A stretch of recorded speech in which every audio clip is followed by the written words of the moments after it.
On the mound there in just a second. It is Dylan Radford to take over behind Dale Masterson. Inning for Masterson, 4 hits, 3 runs, all earned on 2 home runs. 13 pitches for him there on the 8th. You see Radford's number, just his 3rd appearance of the season, his 2nd in PBC play. Took on Coker on the road March 7th, also at Georgia College a weekend ago. His first offering goes to Blake Bottomley, the new first baseman in the last inning. It was too high for ball 1.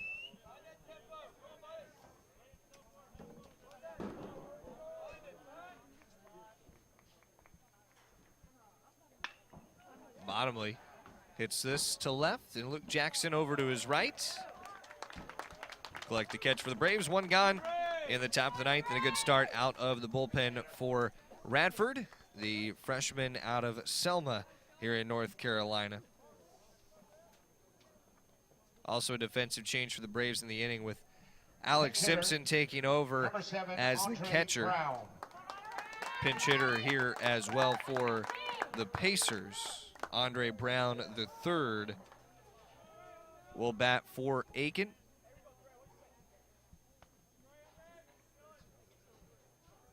They've had 5 home runs over the last 4 innings, no worse than 2 runs in each of those last 4.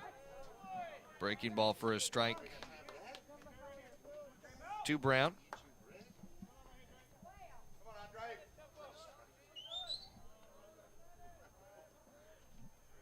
Next delivery from Radford. On the ground foul, third base side. Pacers would look to improve to 12-6 in PBC play. The Braves will fall back a game below 500 at 8-9. Today would snap a 12-game home winning streak for the Braves, barring something miraculous in the home half.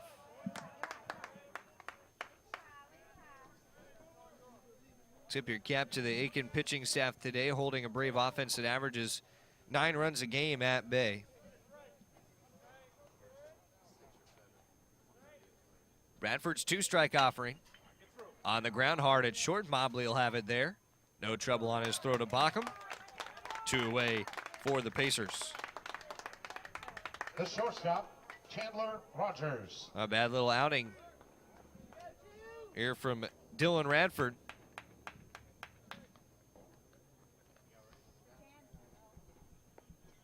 Radford has 1 strikeout, 1 walk allowed this year. He's given up 5 hits and 3 earned runs.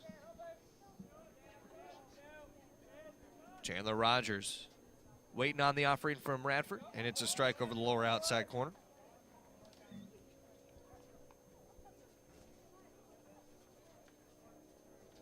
"12 runs, 15 hits for the Pacers. 2 on 8 hits for the Braves.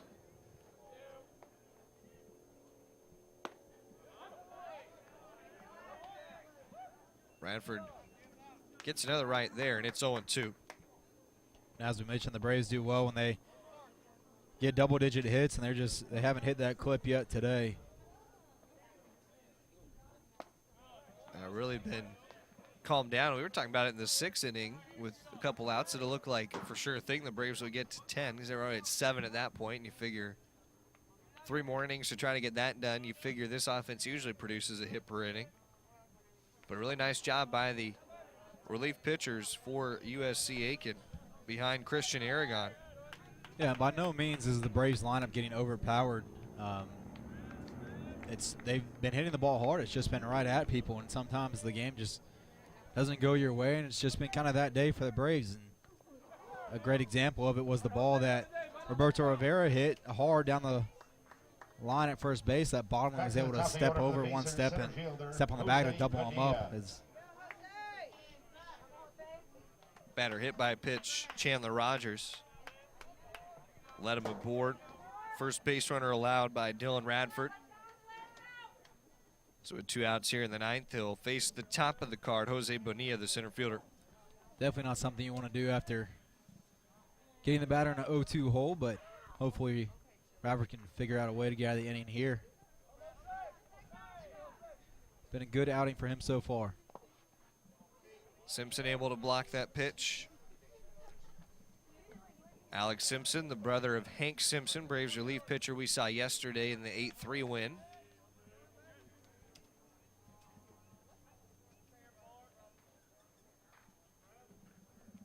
Alex, the younger of the two.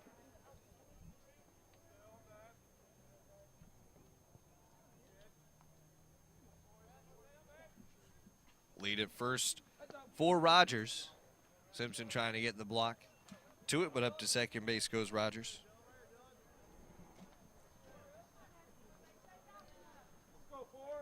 Radford having a little bit harder time repeating his mechanics out in the stretch as compared to the first 2 outs that he recorded in the windup.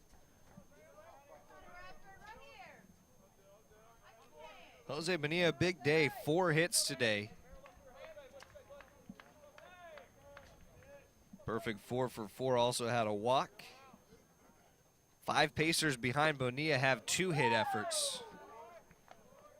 A strike over to Bonilla, 2-1. It's a good feeling for the rest of your lineup when your leadoff hitter can go 4 for 4 on the day. Definitely a big factor in the Pacers' explosive lineup today after being held pretty quiet in the first 2 games of the series. Bonilla grounds it to second. Hardings with an easy play, and it's out of the glove of Bockham, dropped at first.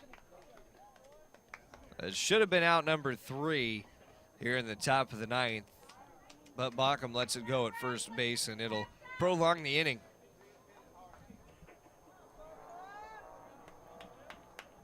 Third baseman, Dalton Weeks.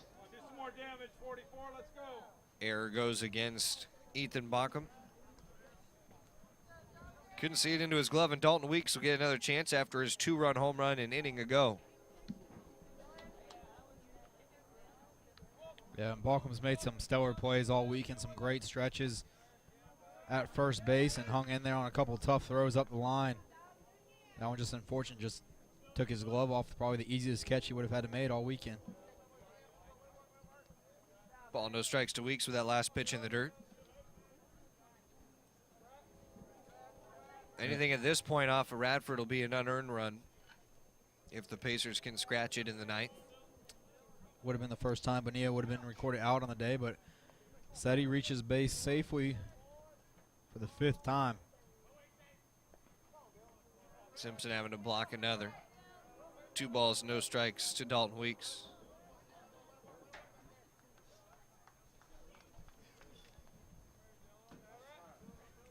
You hate to put Weeks in a good hitter's count. He's had 3 home runs here in this series, 2 in game 1.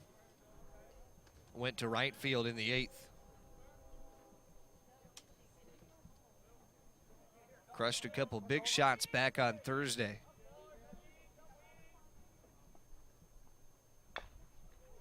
Grounds it foul on the third base side.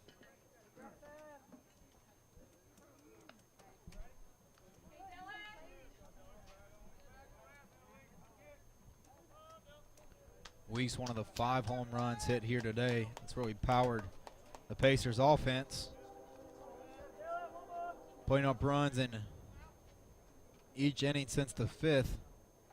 Looking to do so here again in the 9th with runners on first and third as that ball misses the run the count at 3-1. The only scoreless innings for the Pacers came in the 2nd, 3rd, and 4th innings. Braves held scoreless in the first 3 and our most recent 3. Single runs in the 4th and the 5th.